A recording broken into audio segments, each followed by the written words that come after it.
No, you're I'm 2. good, I'm right? 1. You're 2. Oh, I'm 2. You're 1. I just mixed it up a little bit on you. 1, 2, Hi, 1, Dave. 2. Mic check. Mic check. 1, 2. Oh, wait. Happy Java with Smile. Josh. Anyways, David. Yeah. I'm sorry I ran you through the late last-minute ringer. Sure. I get made fun of here in the office all the time because I like to do things at the very last minute. It gives me energy. I think I do them well. I know it's the wrong thing to do, and I know I shouldn't do it, but Here. it doesn't bother me. I could probably do better if I did some more pre-work, but Yeah, I'm sitting here getting everything set up, like getting all the pictures, making it look fancy, and Josh is like, oh, while you're doing that, can you do this as well? And I said, no, I do not have a multitasking brain, sir. Give me more than 4 minutes to get a live show set up. Thank you very much, Miss Lippy. Your stress level is way high right now. I know it. Yeah. I'm going to be the one to bring the calm but happy energy here. So, happy Friday. We haven't done a Java with Josh on a Friday, I don't think. And I can't remember. I don't keep all the dates memorized. well, I like the attitude of Friday. I like the fact that it's that end of the culmination of the week. And we do weekly Friday morning Zooms with our whole team. And the whole purpose of it is we start what we call our weekly wins. So all the things that went well in our lives throughout the week, just so everyone can finish the week on a good, positive note. And some people think I'm crazy for doing that, but I think it makes a big difference for us. So, yeah. Yeah. We didn't have Brian here this morning, though, No, for we the did morning not. meeting. It wasn't quite the same. Yeah, and But he made up for it with coffee. he brought us coffee because good Mr. Michael is not in today, so he couldn't. But it's all right. Yeah. Brian, you're cuter than Michael anyway, so yeah. So Dave, you know our love of basketball. Yeah. Like that's how we became friends, was playing basketball together. Yep. That and me buying you Everything. McDonald's, whatever it was. Yeah. But my kids are like your son Landon loves basketball, plays all the time. My boys, up until this point, they like to play outside, but they've never played like in an organized fashion. So all of a sudden, Zach has decided he is taking basketball lessons at the Park District, which for him is perfect because he's not like a competitive kid, but he wants to learn to play better just so he can like understand the game. Sure. So that's been a lot of fun to watch him. The coach is a little intense. He kind of reminds me. Remember Mr. Medema from Brian? Oh, yeah. Coach Medema. Oh, yeah. Kind of that intense. That's my guy. Intensity. But my favorite part is last weekend, Missy had Maggie at a cheerleading thing, and I had the boys at night, and we kind of hung out. We had dinner, nothing crazy. I was like, "What do you guys want to do?" And they're like, well, "Let's go outside and shoot basketball." And I go, "Great." Well, I forgot, last Christmas, Zach got a glow-in-the-dark basketball and has also got a rim that lights up. Okay. And so these LED things that you have to attach to the rim, and I was like, oh, this is going to be a pain. It was actually fairly easy. And this ball, so there's Zach's on the left, Al's on the right. I don't get to have a good shot of the rim, but this was a freaking blast. That ball was a real outdoor basketball that they have these 2 LED lights in it. This was dusk when I took this picture. Yep. We played well into the dark. Oh, so cool. The rim lit up, the ball was like bright and glowing. It was so cool. That's cool. Actually, the picture you sent, I had to crop out. I had to choose either showing the rim or showing Zachy. So I chose showing Zachy with the ball. But yeah, the rim's it's like a purple LED at the bottom of it, right? And you can change colors. Oh, that's cool. So we were playing horse and different things like that. And that's cool. It's hard at night. Like you lose your depth perception, and I'm not a good shot to begin with. So yeah, that's hilarious. It was kind of fun. Hey Brian, how's Josh's level? We're getting some comments about Josh's mic being low. It's a little quieter. You're 1, right? I'm 1, yeah. And this happened at the Arboretum too. So I don't know. Really? Yeah. Yeah, I thought it was just me, but you're a little quieter. Okay. Yeah. Yeah. Bump that up, and we can do more. So. Okay. I'll try and talk louder too. See if that helps. I'll try and talk softer. People across the office are going to hear me screaming in Java with Josh. So. Yeah. All Cool. right. Well, Dave. Yes, let's jump in, huh, Josh? Before we get into the serious stuff, I got to start with some compliance here. Yeah, and apologies ahead of time. People probably expected this to be like Halloween or pumpkin themed, and I dropped the ball. I'm sorry. We'll go extra big for November for Thanksgiving. Well, that's because it's big. Jive Turkey Crepe Month. Oh, But, yeah. gosh. Yes. So the unfun part, this is our disclosures we always have to put up there. We are a registered investment advisory firm located in Elmhurst. Pretty much what this says is nothing I'm going to say over the next few minutes is going to be considered advice or a solicitation to use any of our services. But if you'd like specific advice, we are happy to give that to you. Everything you hear from this point forward will just be for informational purposes only. Informational purposes only. And let's jump into what is Java with Josh. First-time viewers. Wait, what's that? Long-time listener, first-time caller? Yeah. Have you had any of those in the... No, but I've kind of thought we should I got this working so we can take live calls. I think it would be fun to take live phone calls. Compliance? Is that approved? I think they told us it's fine as long as. It's just the recording afterwards, but yeah, we'll figure it out. All right, cool. Just take it out of the report. It'll just be Clay calling. I mean, you have no idea what I'm going to say live, so I true. guess someone's going to call in that they're going to have anything worse to say than me. But Java Josh, what the heck is it for you wondering? It is a live monthly YouTube show where Josh, my handsome friend of 27 plus years, gives a timely market update for you retirees and for you that are soon to retire. That was a mouthful. And Josh loves to talk and he gives me about 5 minutes to plan these shows. So that's what we do once a month. That's Java with Josh. Let's have some fun. Yeah, well, really quick, upcoming shows, in case people want to mark their calendars, that is not upcoming shows. I uploaded the wrong slide. Let's go back to this. We're going to skip that. We do these once a month. It'll be mid-November. November 13th, I think, is that Wednesday. I think that's what we're doing. Fun. Is it on the calendar? It's probably. Again, I have 4 minutes to prep. 13.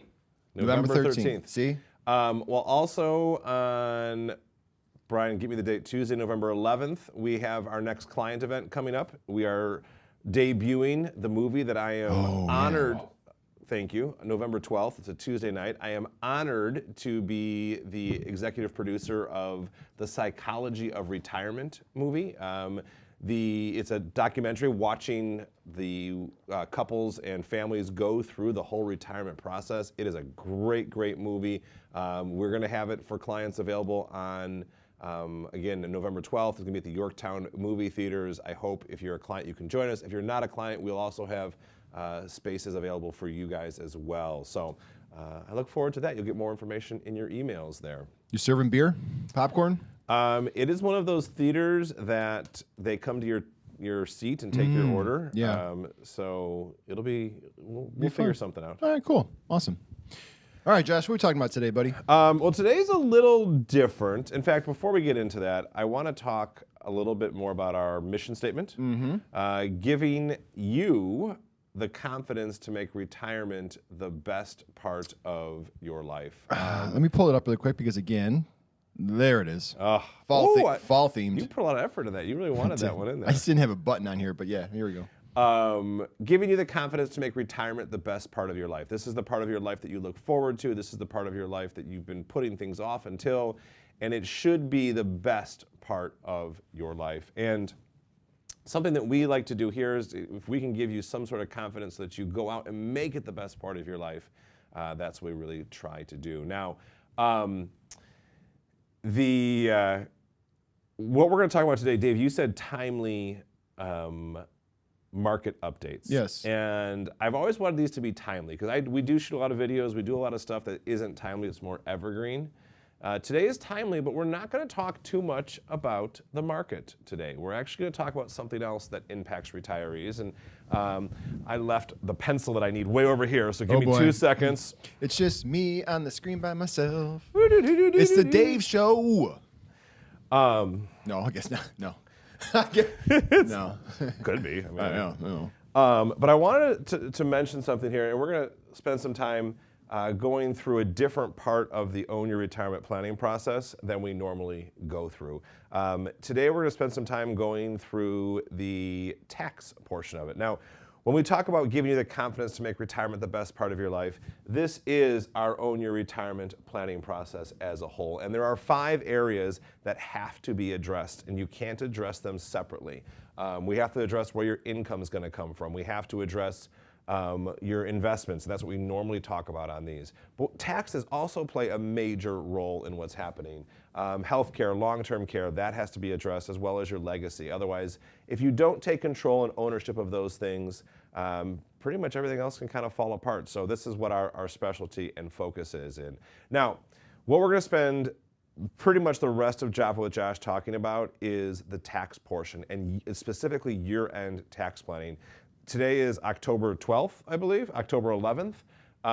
We're way off on dates today, Dave. But October 11th, and we are approaching the end of 2024. We're in the fourth quarter, and there are certain things that if you're going to take advantage of certain tax situations, that you need to do before the end of the year. And I want you guys to make sure you're aware of that. If you're a client of ours, we are taking care of almost all of our clients, and I want you to see some of our thought process. If you're not a client of ours, I want you to see what you should be thinking about as you go into the end of the year. So let's go through it. Now, before I do, I want to start with the election because before our next Java with Josh, so before the next time you see me, we will have a major election. We are less than a month away, thank God, from our presidential election, and we are electing our next leader. Now, there's a lot of turmoil. There's a lot of what if I do this, what if I do that, and I went down here, sorry. What if she wins? What if he wins? What's the market going to do?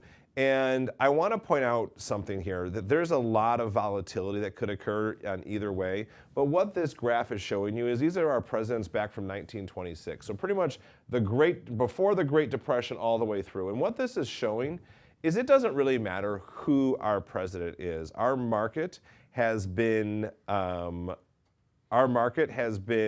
positive no matter who's in office. So that when we think about volatility and the short-term stuff, this is what we worry about, but long-term, we should be fine either way. So I just want to make sure that everyone is thinking about that the right way. Now, let's have some fun. Let's talk about taxes. Woohoo! Oh, sorry. You love taxes. Hashtag tax nerd. We didn't have the button, so I just superimposed. Thank you. Yes. Alex is going to be very bummed. We'll get that back in here. Yeah, but taxes have been around for a long time, and I'm talking specifically about taxes on your income. I'm not talking about your property taxes or your estate taxes or your sales taxes. I'm talking about taxes on your income. Now, our income tax in our country, as it currently sits, was founded in 1913. It has gone historically up and down. So we've had it started at 7%, we went up, we went back down. The last 2 years of World War II was our highest marginal tax rate, came in at 94%. The whole decade of the 70s, we sat right around 70%. Reagan came into office and we saw this happen, and we've always kind of sat right here in that line for pretty much since the 80s on. Now, historically, our average rate is at 54%. Now, what I want to talk about is we think about taxes is there are certain types of taxes out there. One is that we don't necessarily have to pay. And so when we think about those, we're going to talk about today how can we avoid some taxes that we don't necessarily have to pay. But there's other types of taxes that we have to pay no matter what. Come hell or high water, you're going to pay those taxes. So if those type of taxes exist, we want to pay them as cheap as humanly possible. And if we look historically here, now may be actually a good time to pay taxes. So, sounds goofy to say. But let's talk about our tax buckets. If you've ever heard me talk before, or if you've been into our office for a vision visit, you've seen these tax buckets, and we talk about these quite a bit. Today we're going to focus primarily here on the left, the Tax Me Now bucket, and this middle bucket, the Tax Me Later bucket. This Tax Me Now bucket here that we see over here on the left, this is your non-qualified accounts, your trust accounts. These are the accounts that every year you're paying taxes on the growth of those assets. And over here in the Tax Me Later, those are your IRAs, your 401ks. That's the money that has yet to be taxed. So there's two different thought processes. In the Tax Me Now bucket, we're talking about how to avoid the taxes. In the Tax Me Later bucket, we're talking about how do we minimize the taxes. And those are the two things that we're really trying to focus on here. Now, or maybe we should be focusing on your handwriting. I was gonna say, is that Like min-might. Yeah. Hey, you get up here and try and write and talk at the same time. I designed that beautiful slide, You and then you did. just marked it up like a You madman. did. Well, let's talk about the avoid one. Watch this. Oh, This is magical. Oh, let's talk about the avoid.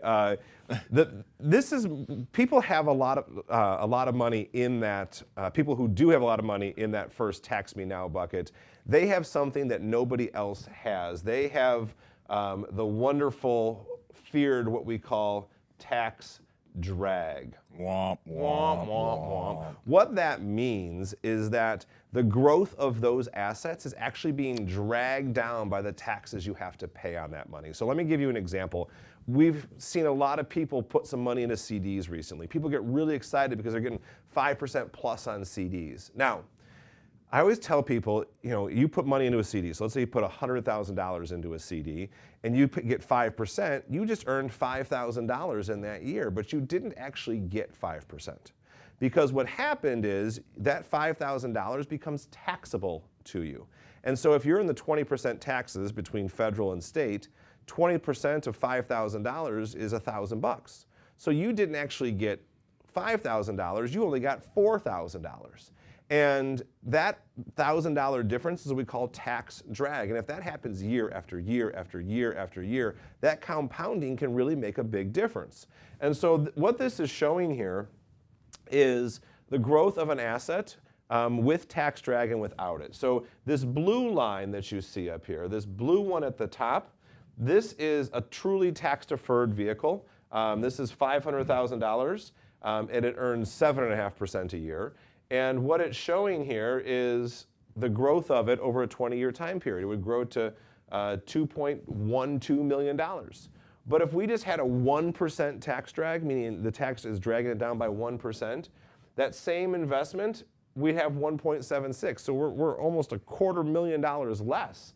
And then 2% is down to 1.46. So how do we avoid those taxes? And that a lot of times it's how you structure those assets. And we're going to spend some time on that, what to do here later. Now, that middle bucket, that avoid, now we're talking about a different concept.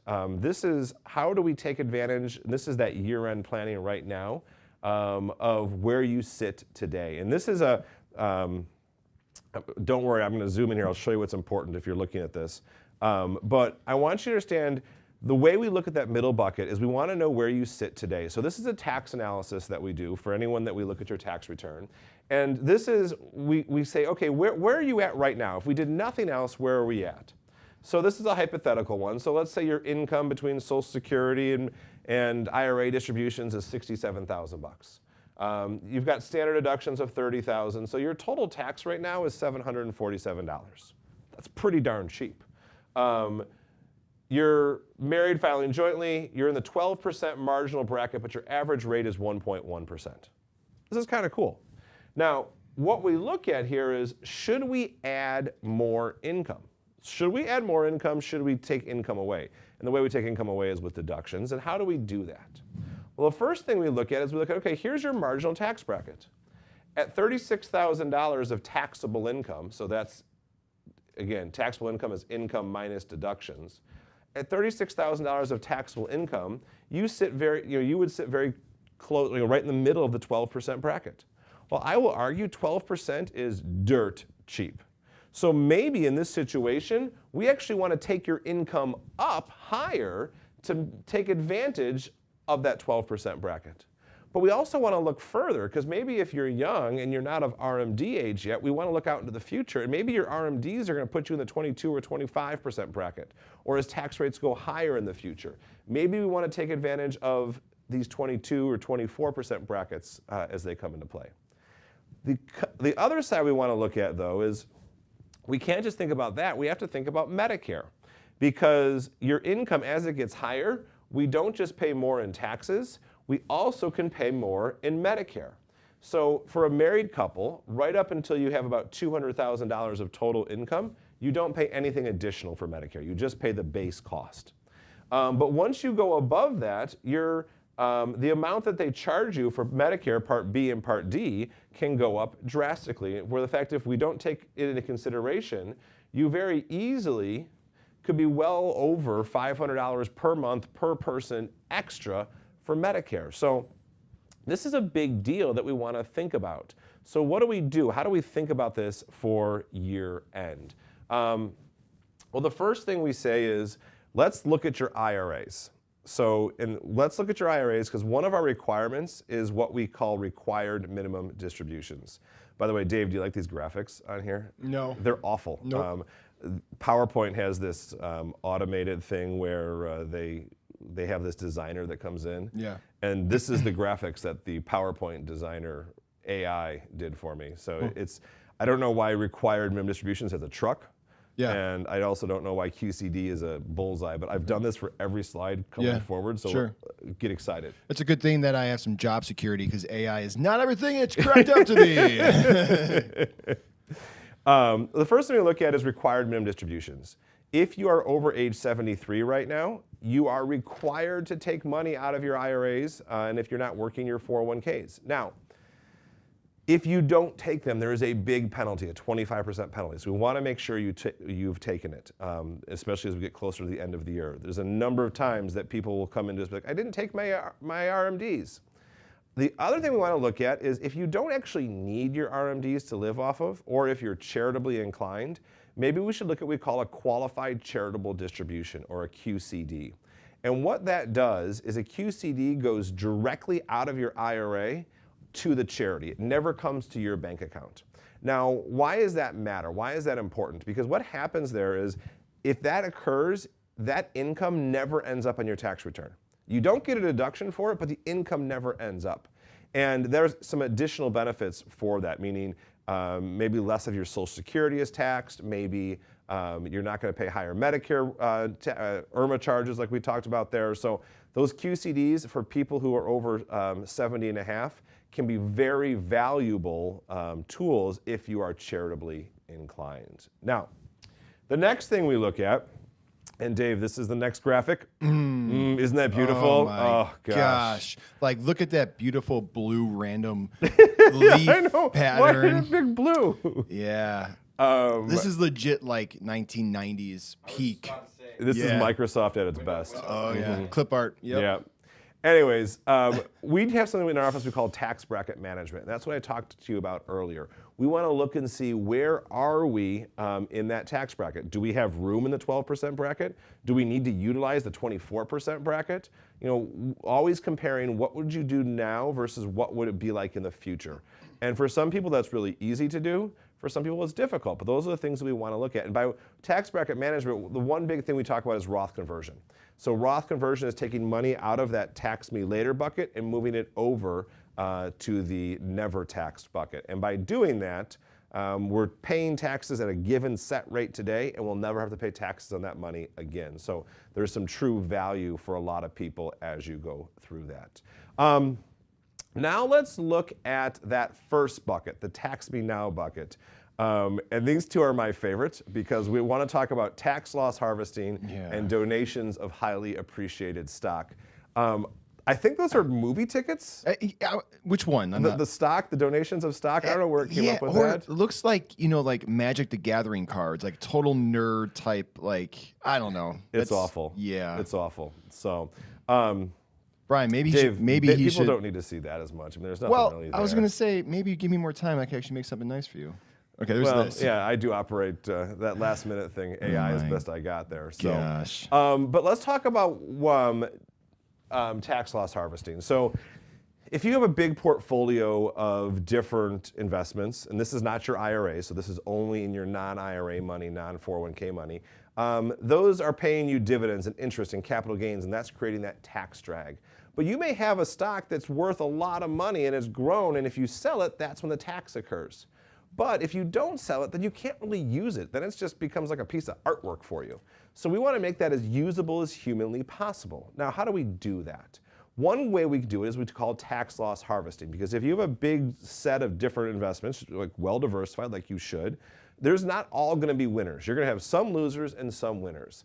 And now is a great time that you, if done properly, you can actually sell some of your losers, and so you can take those losses And then you can use those losses to maybe sell some of your winners so that you actually can use that money into the future. Now you have to be careful. There's some wash sale rules and things like that we always look at. But this can be a very powerful thing. This is something that we encourage people to do year-round, not even at the end of the year, but at the end of the year, if you haven't done it year-round, now you have to do it because there's lots of things that you can take advantage of. And I will tell you, with the volatility we talked about with the upcoming presidential election, I believe this tax loss harvesting could be very powerful for the next couple months. So make sure you're looking at that. The other thing I have up there with those movie tickets is the donation of highly appreciated stock.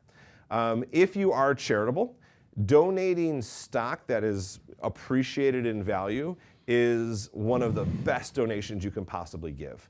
Because what happens is when you donate a stock, so let's say you bought Apple and it was worth $100 and now it's worth $10,000 and you want to donate a $10,000 gift. Well, one option you have is you could sell Apple and you would pay a capital gains tax on that entire difference there. So that growth up to $10,000, that's taxable to you.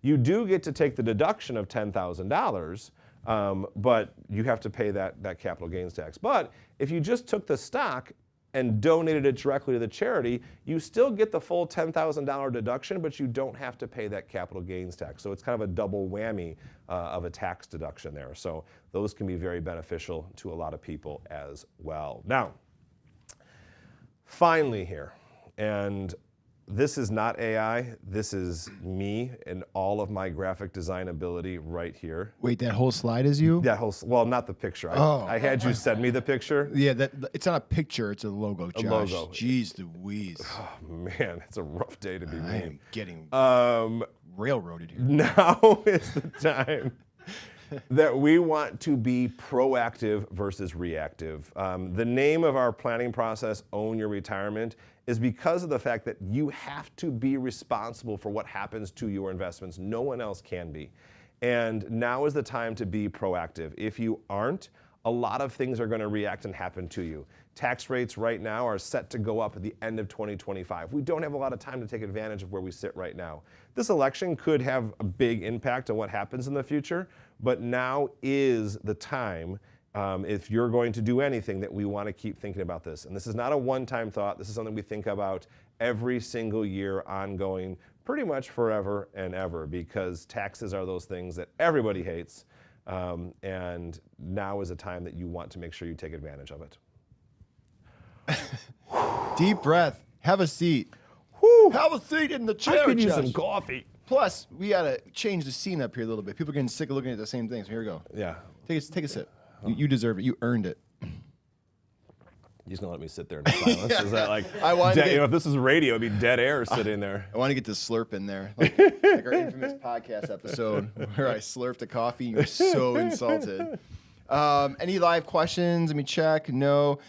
People watching, submit your questions. We get lonely over here, and then we have to fill the air with banter, which is cool, but like we want to hear questions. You know, it's so funny because there are people who don't like our banter. Like they'll tune in just for the stuff up there on the board, but like they're like, banter, no thank you. Sure. Aaron had somebody in, or Sean did, who isn't a client yet, but they're looking at it, and one of their comments was they like Dave and Josh, which that's banterific. So that's right. Love or hate us, that's right. We're here. We're here to stay. So, and sometimes we hear Brian chime in. I don't know if can you actually hear your voice on the live stream? I can't hear myself. No. Okay, so we can't hear Brian, but yeah. Oh, we're building a new studio. Yeah, we could. That's true. Anyways. So, hey, really appreciate you. Whenever Josh and I ask for you to like the video that you're watching right now, we get a lot of likes. And honestly, it helps a lot. Every week, more and more people are organically finding us on YouTube. And what does that mean? It means they're typing in some search terms in YouTube, like, you know, retirement planning or like tax rates and all these different things. And our videos are popping up. So we're getting a bunch of new people who have never heard of Josh watching the videos. So love it. Thank you for doing it. While you're there, hit that like button again. Hit that subscribe button. I know every YouTube video you watch asks you to do it, but we are better than any of those other YouTube shows. So thank you. Okay, I'm going to summarize this and just saying you are a You are a living, breathing hashtag tax nerd. Oh, thank you. Yep. I take that. You're very welcome. And now is the time to start planning for end of year taxes. I'm not quite sure you were listening, but you're right. Yeah, no. Yeah, that makes sense. This is the new banana bread latte from Brew Point, and it is as delicious as it sounds. Well, before we cheers here. Oh, well, yeah, we got more stuff to talk about. Well, today is a institute day at school, so the kids are at home. Yeah. And I don't know if they're watching or not, but they're usually at school when we record these things. And they told me, Maggie asked if I would give her a shout out in the show. So if you're watching, Mags, cheers. Cheers to Mags. Here, let's give Mags a proper cheers. Yeah. Mags, you're the best. All right. Other than that, no live questions. So what are you thinking here? You ready to wrap up the show? I just hit the button so like music's softly playing in the background. People are getting ready to turn off YouTube and go enjoy their day. What do you think? Well, enjoy this beautiful fall weekend. Yes. And I look forward to seeing you in November. November 13th. Bye. Bye.